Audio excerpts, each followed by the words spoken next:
Hi everyone, this is Mike and Kelsey at Sweet Briar Farm, and in this video we're going to talk about some different reasons why you should buy a halter trained bull.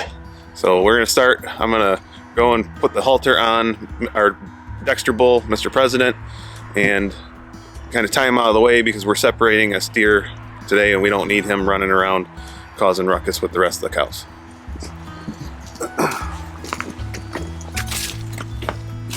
That's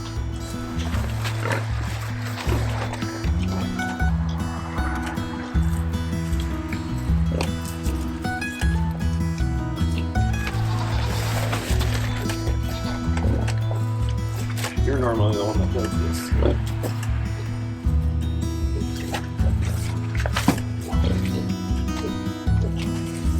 Alright. Good boy. That right there's normally when I get him on the halter, he will give me a nudge.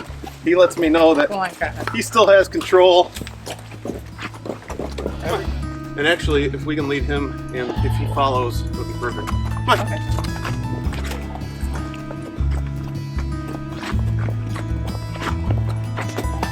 Whenever I put him on, he always will give me a little push.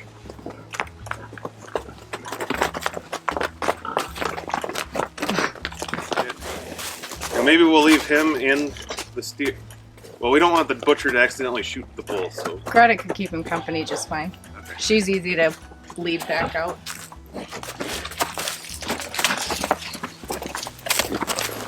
So it's almost like I was a genius when I designed this. Look at how well that worked. So we'll keep Greta in there with the steer. Oh yeah, whenever I first put the halter on him, he always will nudge me. Lets me know he's got some power.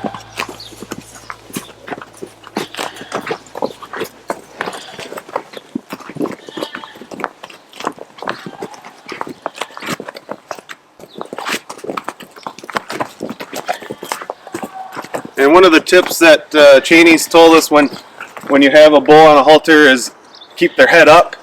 If they put their head down, you know, it's not necessarily a sign of aggression, but keep their head up, and they'll usually follow you where you want them to go, where you want them to go.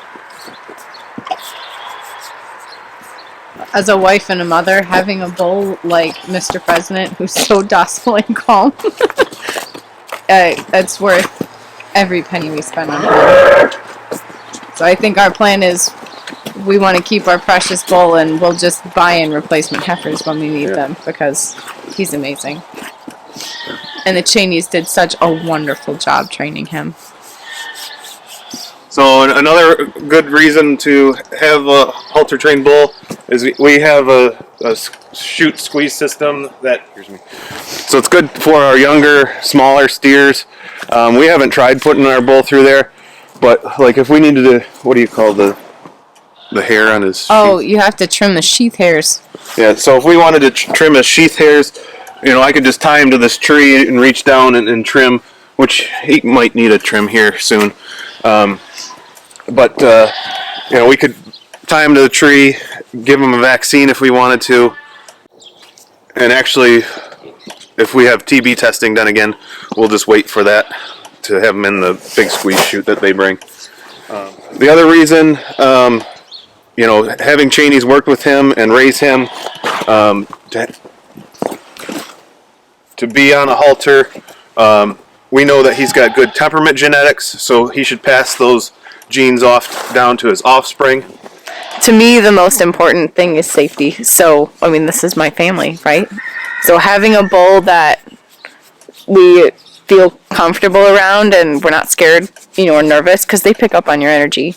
I feel like that is definitely money well spent. And we've had him since March of 22, and this is the fourth time I've put a halter on him, and you could see that I just walked up to him and got the halter on him relatively easily. So the other reason, as you see how we moved the steer into our confinement area, having him on the halter, cattle follow each other, so we were able to lead him in there. I kind of think we kind of got lucky, but we led him in there, and then we were able to confine him with our little gate system and then bring him back out. So yeah, it makes it a lot easier sometimes moving the cattle. And the number one reason why to buy a halter trained bull is so that you don't have to. So we bought him, he was I think almost 6 years old, and he was in lots of different shows, and you know, this is our end of our 3rd year with cattle. This is our 2nd bull. So we haven't gotten into the evaluation process of raising bulls for ourselves yet, and it'll probably be a few years before we do that, unless like we see like maybe one of Jolene's, if she has a bull calf, since she has the A2 genetics and the homozygous polled genes, we'll get the advice from some of our Dexter breeding friends in the Dexter community, and help us evaluate that bull calf when the time comes. But for now, our main goal is to steer our bull calves and raise those out for beef production. But yeah, number one reason, you don't have to do it yourself, because if you've seen us, well, I've heard people say like they would much rather halter break a bull calf than a heifer calf. And if you've watched some of our videos, I'll link those below, or at the end screen. Those 5-month-old Dexter calves are, the heifers anyway, are strong little buggers, and they fight you. So, see, he look. Every time I've gotten him on, he will do this. But you can keep his head up. Let's go.